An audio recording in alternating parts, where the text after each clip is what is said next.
Who is behind Australia's plan to combat anti-Semitism, and why does it matter? Let's find out. I'm Nick Hanna, criminal lawyer, and welcome to the What and the Why. On this podcast, I'll give my take on some of the most important criminal justice issues that you won't hear about in the mainstream media. Today, I'm going to take a deep dive and share my views about the new and highly controversial plan to combat anti-Semitism in this country. The plan, which was launched on the 10th of July, proposes radical reforms to our criminal justice system, educational institutions, migration policy, and more. Now, you might be thinking at the outset, okay, anti-Semitism is obviously a problem, so what could possibly be wrong with the plan to fight it? Well, in this video, I'm going to explain why a lot of people, including many members of Australia's Jewish community, suspect that the main objective of this plan is not to combat anti-Jewish racism, but rather to stifle criticism of Israel. So why do they suspect that? Well, to answer that question, we first need to ask, who created the plan? If you get your news from the corporate media, you'd be forgiven for thinking that the plan to combat anti-Semitism was prepared by the Australian federal government. The federal government has launched a new plan to combat anti-Semitism. The Prime Minister has unveiled sweeping reforms to crack down on the scourge of anti-Semitism across the country. Many news outlets, including Sky News, 7 News, and even The Guardian, went further and described the plan as Australia's plan. But the reality is that the plan was not authored by Australia or its government, but rather an unelected advisor, the Special Envoy to Combat Anti-Semitism, Jillian Segal. Who is Jillian Segal? Jillian Segal is a lawyer and business executive, but more relevantly, she's a senior figure in the pro-Israel lobby in Australia. Immediately prior to being appointed as the Special Envoy to Combat Anti-Semitism, she was the president of the highly influential pro-Israel lobby group, the Executive Council of Australian Jewry, or the ECAJ.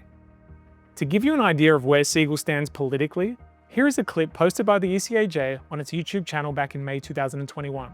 So friends, I wish to echo some of those sentiments, expressing solidarity with the people of Israel. For those of you who don't know me, I'm Jillian Segal, President of the ECAJ. The Australian Jewish community and its representative bodies stand with Israel and will always stand with Israel.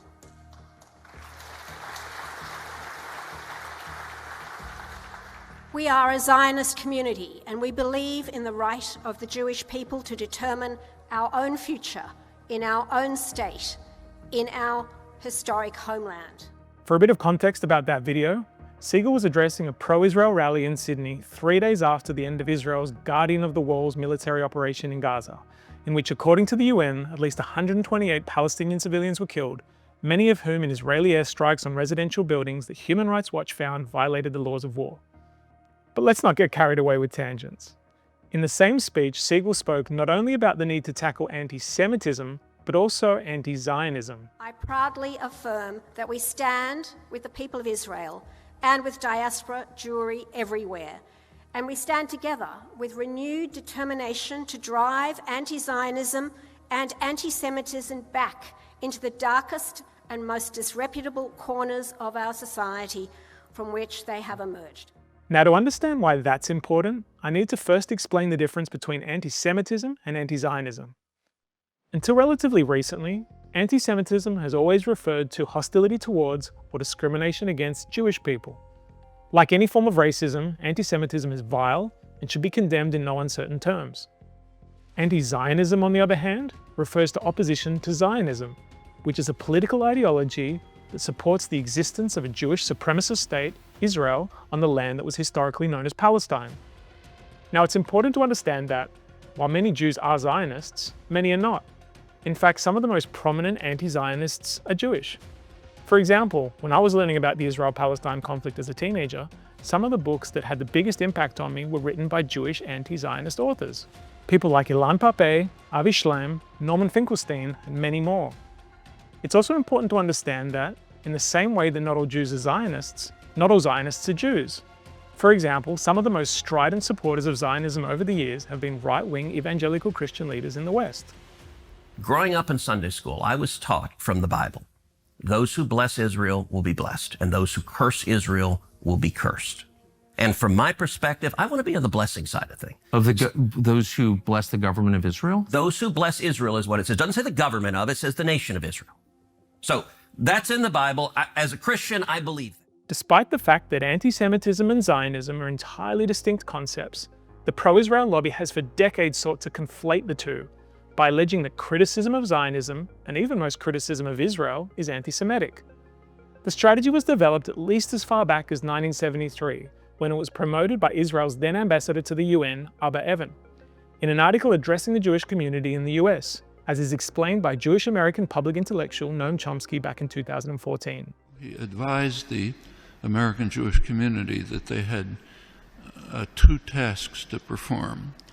One task was to show that criticism of the policy, what he called anti-Zionism, that means actually criticisms of the policy of the State of Israel, were anti-Semitism. In recent years, the key way in which the pro-Israel lobby has sought to conflate anti-Semitism with anti-Zionism has been by pushing a new definition of anti-Semitism, known as the International Holocaust Remembrance Alliance, or IHRA working definition. Accompanying the IHRA definition are 11 examples of conduct that could be said to be anti-Semitic. Crucially, 7 of these examples refer specifically to Israel. Now, a couple of them I agree with. For example, I agree that it's anti-Semitic and just factually incorrect to hold Jews collectively responsible for the actions of the State of Israel. And I also agree that using the claim that Jews killed Jesus as a criticism of Israel can be anti-Semitic, although it's not a criticism I can say I've ever heard.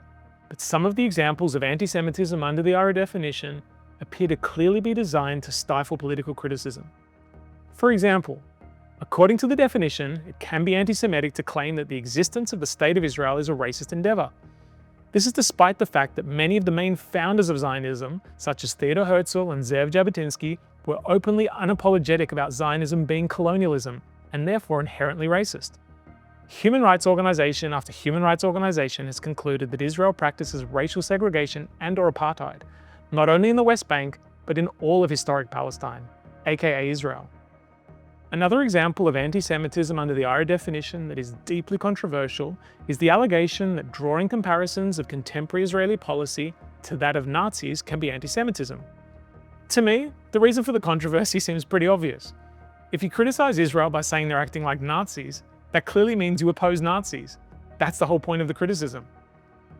For years, pro-Israel lobby groups across the West have pushed for the IHRA definition to be recognized as the legal definition of anti-Semitism in their respective countries. Now, it should be noted that the key drafter of IHRA, Kenneth Stern, opposed the use of the IHRA definition as a legal or regulatory tool and complained about its weaponization by Zionist organizations to stifle pro-Palestinian speech. As in all Western countries, the pro-Israel lobby in Australia campaigned relentlessly for the IHRA definition to be adopted by the government here. And one of the most vocal proponents of that campaign was Jillian Segal. The lobby's efforts finally paid off when on the 14th of October 2021, Prime Minister Scott Morrison announced the Australian government would adopt the definition. My government pledges to embrace the definition of anti-Semitism adopted by the International Holocaust Remembrance Alliance. Australia does so as a people and as a nation. That last sentence was interesting, given that I think it's fair to say about 99.9% of Australia's population would never even have heard of the IHRA definition before. As an aside, I thought it was pretty ironic that ScoMo started his video announcement with an acknowledgement of country, which I'm sure was very heartfelt. In Australia, it is our tradition when we gather together that we acknowledge the traditional custodians of our land. Here in Canberra, that is the Ngunnawal people. It is a reminder of the timelessness of our land and our responsibilities to each other. It is a reminder to be humble enough to learn from our history as a guide to the future. But what Scott Morrison didn't mention in that video is his close relationship with the pro-Israel lobby in Australia. This relationship goes as far back as 2003, when Morrison, who was then the leader of the New South Wales Liberal Party, visited Israel on a trip funded by what is considered by many to be the most powerful lobby group in this country, the Australia-Israel Jewish Affairs Council, or AJAC. Morrison is an ardent Zionist, and under his prime ministership, Australia adopted some of the most extreme pro-Israel laws and policies in its history. In 2019, Morrison was awarded the Jerusalem Prize by Israel's World Zionist Organization and 2 local pro-Israel lobby groups. The award was presented by Jeremy Liebler, president of the Zionist Federation of Australia, or the ZFA, which works closely with the ECAJ and AJAC. True leadership shines bright. Yours is true leadership, Prime Minister. Yours is true friendship. That is what this prestigious international award is all about.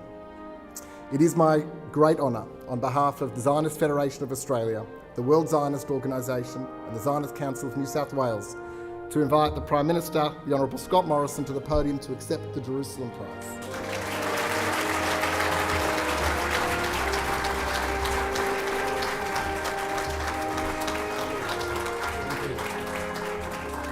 Jeremy, thank you for those incredibly kind words.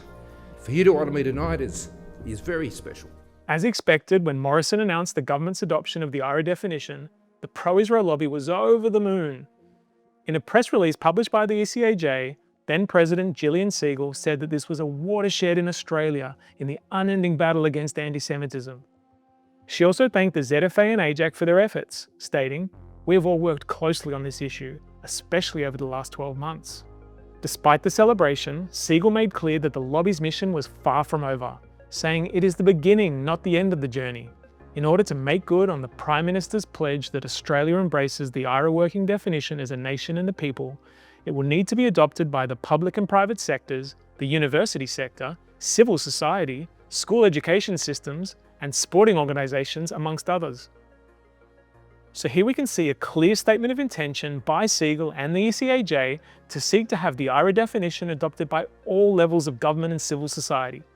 And, surprise, surprise, that is exactly what she has proposed as Special Envoy in her plan to combat anti-Semitism. In fact, it's the very first recommendation that appears in the plan. Not only is the adoption of the IHRA definition at the top of the list of recommendations, but it's the recommendation that informs all of her other recommendations, whether that's strengthening criminal offences targeting anti-Semitic conduct, screening visa applicants for anti-Semitic views, or withdrawing funds from universities, public broadcasters, or artists that fail to deal effectively with anti-Semitism. Long before Segal was appointed as Special Envoy, she and the lobby were working diligently to expand the application of IHRA in Australian society. Perhaps the best illustration of this is her campaign to persuade, or, according to some, pressure, Australian universities to adopt IHRA so as to curtail criticism of Israel on campus. Here she is speaking at a ZFA event in 2023, where she appears to suggest that the lobby might have influenced some universities to change its definition of anti-Semitism. And Jeremy and I have gone together to quite a few Vice-Chancellors, and ECAJ has done some on its own, and I know the ZFA is pursuing other Vice-Chancellors, and full credit to some universities for adopting IHRA. At this same event, the panel discussed what I refer to as the carrot and the stick of the lobby strategy. They were speaking in the context of universities, but we can see the same strategy implemented in other sectors. Here the carrot is the use of lobby-funded trips to Israel for Australian students and academics with the aim of changing their perception of Israel to one that is more favourable. I just push back on your point about academics and, we can't take them all to Israel. I agree completely. But those that we have taken to Israel have been transformed in their thinking. So I think we really need to take many, many more, particularly senior ones, and we have Vice-Chancellors who are prepared to go, etc., and they will influence others. Segal even boasted about how the lobby was sending local influencers to Tel Aviv to shape the way that Australian students see Israel. We have also taken groups of influencers, if I could call them that, people who have large followers on social media, people who are fitness fiends, food fanatics, etc. And they have come back, and we only took a small group as our first trial, and they have reached over 10 million young people. And it's that cultural change that we also need to see. Because it's the online social media impact that is influencing so many of the students and the academics. So that's the carrot. The stick is the introduction of strict complaint procedures so that disciplinary action can be taken against academics and students who criticise Israel in contravention of the IHRA definition. Segal advocated extensively for this over the years, and surprise, surprise, it now features in the Special Envoy's plan. Another stick that was discussed at the same ZFA event in 2023 was the threat to withdraw funding from universities if they don't crack down sufficiently on anti-Israel speech. Here is the former president of the ZFA, Philip Chester, talking about it with MP Allegra Spender. Allegra, do you think it's realistic, even if universities adopt IHRA, even if complaints procedures improve, that without a very big stick, perhaps, in terms of funding, we'll ever get the majority of universities to say, listen, if someone gets up and says something terrible about Israel, terrible, that, anyone's really going to do much about it on campus? I think really it's our job to fight for that, I honestly think. Spender has described herself as a lifelong friend of Israel, and in 2022 she was a co-founder of Parliamentary Friends of IHRA. While it was Scott Morrison's Liberal government that adopted the IHRA definition, the move was supported by the Federal Labor Party, including then opposition leader Anthony Albanese. Segal expressly thanked Albanese in the ECAJ's press release following the adoption of IHRA. In the lead up to the 2022 federal election, Albanese attended an online event organised by the ECAJ and chaired by Jillian Segal. Anthony, we are absolutely delighted that you have accepted the ECAJ invitation to meet with community leaders around the country. Also present at the meeting were most of the main pro-Israel lobby and Israel affinity organisations in Australia, and even Israel's Deputy Ambassador to Australia. In her introductory remarks, Segal referred to the fact that she and the ECAJ's Executive Director, Peter Wertheim, had met with Albanese and other senior ALP figures a few weeks earlier. What was discussed at that meeting? We don't know. During the event, Albanese tried to shore up support from the lobby by affirming his agreement to most of its key demands, including his commitment to the IHRA definition of anti-Semitism. Albanese, of course, went on to win the election, and 2 years later he announced the appointment of Jillian Segal to be Australia's first special envoy to combat anti-Semitism. We have seen, since October 7 last year, a significant rise in anti-Semitism in Australia. And that is why the government has made the decision to appoint a special envoy on anti-Semitism. And I'm very pleased that Jillian Segal has agreed to take up that role. The move was of course celebrated by the lobby, the opposition Liberal Party, and most of the corporate media. But not everyone was happy with the decision, including many members of Australia's Jewish community, particularly those opposed to Israel's brutal military offensive in Gaza, which is now widely considered to be a genocide by most human rights organisations and genocide scholars. The criticisms were articulated well by Sarah Schwartz, human rights lawyer and executive officer at the Jewish Council of Australia, in an interview with the ABC. What we've seen the Albanese government do today is appoint an anti-Semitism envoy who, instead of having a background in fighting anti-racism and academic credentials to back that up, rather he's appointed an envoy with a track record in previous roles of lobbying for Israel, of opposing voices that support Palestinian human rights, and painting all Jewish people as supportive of Israel's actions, when we know that in fact there are many Jewish people like myself and other people around the country who support Palestinian freedom and human rights. And so there are real concerns that this appointment will be used for political purposes to lobby for Israel, to stifle voices in support of Palestinian human rights, and ultimately in a way that does not make Jewish people more safe. Now, with the exception of this and maybe a handful of other interviews, there was zero coverage in the mainstream media of Jewish opposition to Segal's appointment. Nor did the mainstream media ever question why Albanese chose Segal to be his special envoy and not one of the more than 100,000 other Jewish people living in Australia. When making the appointment, Albanese gave this explanation as to why he picked Segal. Jillian has wide experience across our nation, but in particular as a proud member of the Sydney Jewish community, and is someone who will bring that experience she has in the business community, serving on boards, engaging with government, as well as with the community to this role. Now, one not so minor detail Albanese failed to mention during his press conference was Segal's senior role in the pro-Israel lobby. Did this influence his decision at all? Well, most of the journalists who covered the story didn't even mention it. They didn't mention that at the time of her appointment, she was the president of one of the most powerful pro-Israel lobby groups in the country, or that she had a documented history of conflating anti-Semitism with criticism of Israel. Nor did the media mention Segal's history of advocating positions that many would consider to be extremist, like her co-signing of a statement with Jeremy Liebler in November 2023, in which they claimed to be highly concerned about Penny Wong's call for a ceasefire and for Israel to stop attacking hospitals.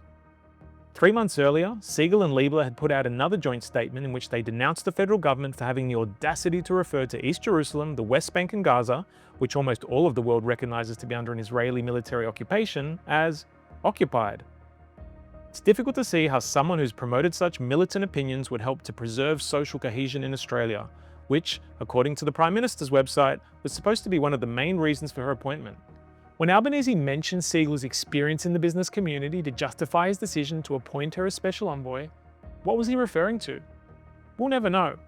But what we do know is this: Jillian Segal's role in advancing Israeli interests in Australia goes well beyond her previous role as president of the ECAJ.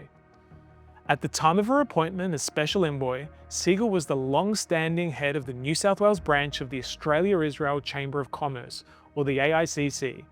What is the AICC? The AICC is a powerful business lobby that claims to be non-political, but, as has been exposed by the excellent Jewish Australian investigative journalist Yaakov Oren, the AICC has close ties with the Israeli weapons industry. For example, it is sponsored by Israel's largest arms manufacturer, Elbit Systems. Elbit Systems has supplied many of the weapons that are being used by the Israeli army to kill tens of thousands of Palestinian civilians during its genocidal offensive in Gaza, including missiles, bombs, and attack drones. Mark Twain once said, "It's not the size of the dog in the fight, but the size of the fight in the dog." At Elbit Systems, we respectfully disagree.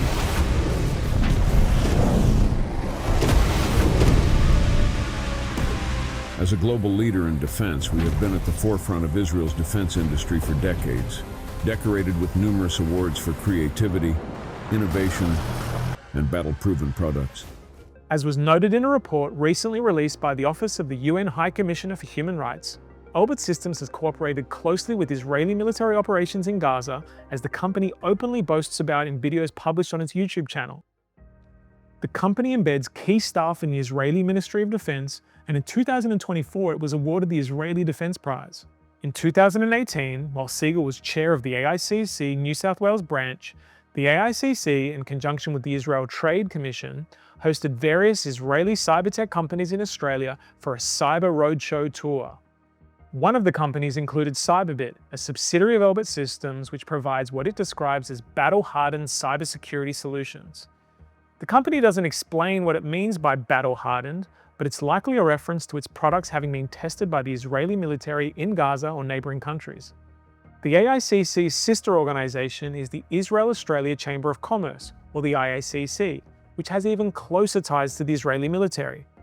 The chairman of the IACC is retired Israeli Major General Ido Nehushtan, and its executive director is Paul Israel, who proudly served in the Israeli military in Gaza and Lebanon when he was younger. On the IACC's YouTube channel, its videos include an interview with one of the Israeli Army's main spokespersons during the current genocide in Gaza, Lieutenant Colonel Peter Lerner. Here is Paul Israel thanking Lerner for his service. Thank you, Peter. Much appreciated, and amazing to see the quality and consistency, and the service that you're doing is incredible. When Albanese appointed Jillian Segal as special envoy, he knew full well about her leadership role at the AICC. Why do I say this? Well, in 2022, Albanese and Segal opened the AICC's annual summit together. Joining them was the President of the State of Israel, Isaac Herzog. This is the same President Herzog who made this infamous address in October 2023 when Israel was commencing its military offensive in Gaza. It's an entire nation out there that is responsible. It's not true. This rhetoric about civilians not aware, not involved, it's absolutely not true.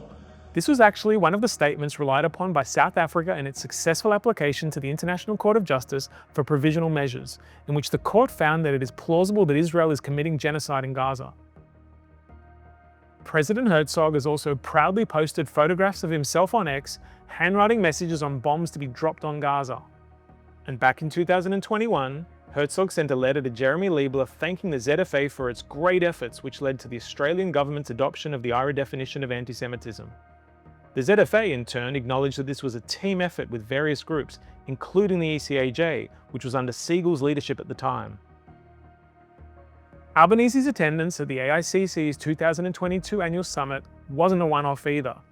Here he is photographed with Segal at the 2023 annual summit, together with the long-standing chair of AJAC, Mark Liebler, and the former Attorney General, Mark Dreyfus. Now, the first and only time that Segal was ever asked about a possible conflict of interest between her role as Special Envoy and the chair of the AICC was not by a journalist, but by Jewish Australian Greens member of the New South Wales Legislative Council, Amanda Cohen. The question was asked during the current New South Wales parliamentary inquiry into anti-Semitism, at which Segal gave evidence. Could you explain to us how you disclose or manage any real or perceived conflicts of interest between your role as the Special Envoy for Anti-Semitism with your role as Chair of the Australia-Israel Chamber of Commerce? Well, actually, it's quite easy. I'm no longer the chair of the Australia-Israel Chamber of Commerce. I resigned last year. Thank you. That's helpful. And my second question is about not that I believed it was. Can I just say, it's not an advocacy organisation. It was an event organisation and a knowledge organisation. So I didn't actually see it as a great conflict, but it was better that I stepped down. So I have. Now, I'm not sure that everyone would agree that her role as chair didn't give rise to a conflict of interest. After all, the AICC has close ties to the Israeli war machine, which is exactly what most of the anti-Israel criticism in this country has been directed against. In my view, as chair of the AICC, Segal had a clear interest in using her role as special envoy to weaponize anti-Semitism in order to stifle such criticism. In addition to that, the AICC actively seeks to encourage business between Australia and various Israeli companies that are considered to be targets of the BDS movement. What is the BDS movement? It's a non-violent movement promoting boycotts, divestment and sanctions to pressure Israel to comply with its obligations under international law, including ending its military occupation of the West Bank and Gaza and allowing the Palestinian refugees to return to their homes from which they were expelled in 1948. On BDS Australia's website, it explicitly states that it does not target Jewish people or businesses, and that it does not call for the elimination of Israel. But despite this, it has been repeatedly labelled as anti-Semitic by the pro-Israel lobby in this country, including the ECAJ. Segal herself has publicly stated in the past that she considers BDS to be a form of anti-Semitism. Here she is again speaking at the ZFA 2023 plenary, where she was criticising an alternative to IHRA, the Jerusalem Declaration on Anti-Semitism. What it does and why we must resist it is it specifically recognises what anti-Semitism is not, including BDS, including criticism of Israel, etc. So, Allegra, in addition to promoting IHRA, you need to promote non-acceptance of Jerusalem definition. In my view, as chair of the AICC, Segal had a clear interest in using her role as special envoy to weaponise anti-Semitism in order to target the BDS movement. So I think it's fair to say that there was at least a perception that Segal had a conflict of interest from wearing these different hats. And it's perhaps for this reason that she said that she thought it would be better to step down as chair of the AICC. But when did Segal actually step down? As you've just heard, she said on oath at the parliamentary inquiry that it was last year. But when exactly was it? On the 30th of October last year, the AICC held its 2024 Annual Innovation Summit. On the agenda, we can see that Segal was listed as a speaker in her capacity as chair of both the New South Wales and now the Queensland branches of the AICC. This was almost 4 months after she was appointed as the Special Envoy on the 9th of July. If she genuinely thought it was appropriate for her to step down, why did it take her so long? One potential conflict of interest that Segal hasn't been asked about is her membership on the International Board of Israel's Weizmann Institute of Science. What is the Weizmann Institute? The Weizmann Institute is a multidisciplinary research centre located just south of Tel Aviv. While much of its research is focused on health, medicine and biology, some of its research is for military purposes, and it's been described in the Israeli press as the country's security brain and technological backbone. Relevantly, the Weizmann Institute has several contracts with Elbit Systems, including a deal that was reportedly struck during the current genocide to develop groundbreaking bio-inspired materials for defence applications. Now, to be clear, I'm not suggesting that Segal has any involvement in the military research and development at the Weizmann Institute, or that she's aware of this particular deal, but her position on the international board of an organisation involved in military R&D is, in my view, troubling, and raises more questions about her suitability for the role as Special Envoy for Anti-Semitism. Okay, so there's a lot more I could say about my concerns with Segal's past and why she might not have been the best person to prepare a plan to tackle anti-Semitism, but I think you get the idea. I now want to talk briefly about the plan itself. Jillian Segal's plan to combat anti-Semitism proposes far-reaching and radical reforms to Australia's laws and policies across a broad range of public and private spheres, including law enforcement, education, the media, arts, migration, and national security. In total, the plan has 49 recommendations, so there's too much for me to unpack in one video. But I just want to highlight some of the more alarming ones. At the heart of the plan is the recommendation that both the federal and state governments require the IHRA definition, that is, the definition which considers most criticism of Israel to be anti-Semitism, to be used across all levels of government and public institutions to inform their practical understanding of anti-Semitism. In relation to the media, Segal proposes that she herself will monitor media organisations to encourage accurate, fair and responsible reporting, and to assist the media to meet their commitment to impartiality and balance, and to avoid accepting false or distorted narratives. So someone with a long history of lobbying for the interests of a foreign state, Israel, wants to now decide what is fair and impartial. The proposal probably won't be much of an issue for most of the mainstream media, which is already notoriously pro-Israel in its coverage of the Middle East. What about those journalists brave enough to report honestly about Israel's genocide in Gaza? Last month, the Federal Court of Australia ruled that ABC reporter Antoinette Lattouf was unlawfully terminated as a result of a pressure campaign brought to bear by the pro-Israel lobby. But under Segal's plan, it seems that not only might the ABC be entitled to take the action it took against Lattouf, but it might be mandated to do so. In relation to education, Segal proposes the launching of a report card system for universities, which measures their efforts to combat anti-Semitism. She also wants government funding to be withheld from universities, programs or academics within universities that facilitate, enable or fail to act against anti-Semitism. Again, this should come as no surprise given the pro-Israel lobby's history of campaigning for the removal of academics who are outspoken in their support for Palestinian human rights. Jake Lynch, Nick Hanna and Randa Abdel Fattah are just a few examples of this. As to how this plan would be implemented, it may be instructive to listen to Segal giving evidence as the Special Envoy last September at the Senate Legal and Constitutional Affairs Committee inquiry into a judicial inquiry into anti-Semitism at Australian universities. Here she is speaking favourably about a change in policy at New York University, which it appears she would like to see implemented in Australia. The balancing freedom of speech and racial hatred has become skewed in favour of racial hatred, and they need to restore the balance. No one is criticising the need, of course, to balance freedom of speech with the issues we are seeing. But they have not managed to do that balance, I think, in Australia. And, for example, NYU, which was one of the campuses that also had encampments and, I believe, and certainly concerns in the last academic year, has now come out with new policies, making it clear that Jew hatred encompasses the word Zionism. I think it's an illuminating example, as it may suggest that what Segal considers to be racial hatred or Jew hatred is not criticism of people based on their race, ethnicity or religion, but rather their support for the State of Israel. The final part of the Special Envoy's plan that I want to address is that which relates to my main area of expertise, the criminal justice system. Segal proposes that she herself will review and, where appropriate, strengthen federal, state and territory laws addressing anti-Semitic and other hateful or intimidating conduct, including criminal offences involving anti-Semitic conduct and violent or intimidating protest activity. Now, one obvious problem with this proposal is, of course, that it should be the role of our elected governments to change laws, not an unelected advisor, and especially not one with a history of lobbying for the interests of a foreign state. As with the other proposals in the Special Envoy's plan, this one is hardly surprising given the pro-Israel lobby's track record of pushing for legislative reform designed to curtail criticism of Israel.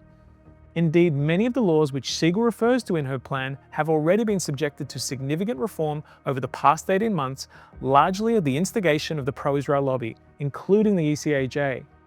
These reforms were highly controversial in their own right and were criticised by many as representing an unacceptable infringement upon freedom of political expression in this country.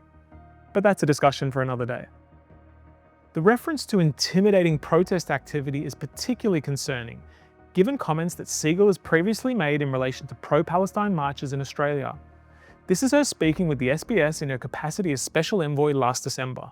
What we've experienced every single week in the cities of Sydney and Melbourne are these demonstrations and marches, and having insults hurled at Jews and at Israel and anyone who supports Israel. And those two sentiments are morphing into each other. Anti-Israel is really anti-Jewish because they want Israel to disappear. So the cities should not be utilised for that. There should be places designated away from where the Jewish community might venture, where people can demonstrate. So you'd like to see those protests not taking place in city centres? Absolutely. And that is not to in any way attack the right of people to express their views. But at some point, every single week becomes intimidatory. I want to add here that as someone who's been to dozens of those weekly protests, I never once heard anybody hurl a single insult against Jewish people. Not only that, at every single rally I attended, I saw a large number of Jewish people present. They chanted slogans that Segal considers to be anti-Semitic, like "From the river to the sea, Palestine will be free," and nearly every week at least one Jewish person addressed the crowd. So in my opinion, Segal's characterization of the weekly pro-Palestine rallies is utterly disingenuous, and it's terrifying to think that this person might be shaping laws that would limit our right to protest in this country. The last recommendation I want to mention is Segal's proposal that she will develop guidance for and ensure comprehensive education is provided to police, prosecutors, the judiciary, and regulatory authorities so that the application of the law is informed by a thorough understanding of anti-Semitism. Again, this shouldn't come as a surprise, as it's yet another proposal that has been made by the lobby previously. In fact, as recently as February this year, a similar proposal appeared in the 15-step action plan put out by the ECAJ's co-CEO Alex Rivkin. Now, if you read Rivkin's action plan, you might see some striking similarities with the Special Envoy's plan, but I'm sure that's just a coincidence. Now, we don't know what this guidance and education will entail, but I certainly hope it's not along the lines of what was proposed by the Israeli-based International Legal Forum in its report titled Anti-Zionist Antisemitism, which gives guidance to foreign governments and institutions about how to apply the IHRA definition. In the section of the report titled Practical Tools to Combat Anti-Israel Antisemitism, it starts by dealing with guidance for law enforcement, stating, "Police officers and law enforcement agents are often required to use their judgment in reporting an incident as a hate crime. Without familiarity with the nature of Israel-related antisemitism, police may not be able to recognize the anti-Semitic motivation or character of an incident." The report goes on to say, "Therefore, it is incumbent upon states to incorporate the IHRA working definition and materials on Israel-related anti-Semitism in police training and curricula." The guidance for the judiciary is even more troubling. It says, "Similar to law enforcement, judges and attorneys are called upon to decide on whether speech or action violate anti-discrimination or hate crimes law. While classical anti-Semitism or Nazi themes are easy to recognize, much of the legal community is unfamiliar with anti-Zionist conspiracy theories or imagery. This makes it harder to discern anti-Semitic patterns or motivations when they are camouflaged in anti-Israel garb. Therefore, the IHRA definition and materials on anti-Zionist anti-Semitism must be incorporated into the training and curriculum of attorneys and judges. Hate crime and anti-discrimination legislation can officially reference the IHRA definition in assessing an incident's motivation." Let us hope that this isn't the kind of guidance that Segal has in mind for our legal system, because if it is, it would clearly represent a fundamental undermining of the independence of our judiciary. And in a world where politicians are vulnerable to the influence of lobby groups, whether they be for Israel or any other interest, it's crucial that the independence of our judiciary be protected at all costs. The vital role that our judiciary plays at this critical juncture was illustrated earlier this month in a decision handed down by the federal court in the matter of Wertheim and Haddad. In that case, the plaintiff, Peter Wertheim, who is the executive director of the ECAJ, took a Sydney-based Muslim cleric, Wissam Haddad, to court, arguing that various remarks he had made during 5 speeches breached the Racial Discrimination Act because they were anti-Semitic. Now, some of the comments were vile insults against Jewish people and were clearly anti-Semitic, but others were criticisms of Zionism, Israel, and its military offensive in Gaza. In his judgment, Justice Stewart drew an important distinction between speech that is anti-Semitic and speech that is directed towards Israel. His Honour found that the disparaging remarks that Mr. Haddad had made against Jews were clearly unlawful, but crucially, he ruled that political criticism of Israel, however inflammatory or adversarial, is not by its nature criticism of Jews in general or based on Jewish racial or ethnic identity. If only our politicians had the same courage. Okay, so that brings me to the end of this episode of The What and the Why. In this video, I've tried to explore some of the important context that's been missing from the mainstream media's coverage of the Special Envoy's plan to combat anti-Semitism, in the hope that you can make a more informed decision about the plan. I also want to make clear that, while I strongly disagree with those who voice support for Israel and its genocide in Gaza, I would never want to live in a country where they are not free to express their views. I truly believe that this is an issue of the utmost significance for our country, regardless of what your views are about Palestine or Israel. Ultimately, our freedom of speech is on the line, and if they can take it away from us when it comes to Palestine, it'll be easier for them to take it away from us when it comes to the next issue that powerful interests don't want you speaking about.